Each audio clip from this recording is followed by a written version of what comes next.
அம்மா பத்தி புதிய எழுதியாப்பா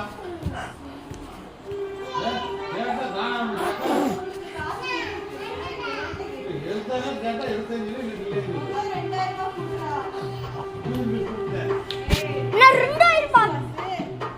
நேத்து அந்த 500 ரூபாய் போட்டு விட்டியா?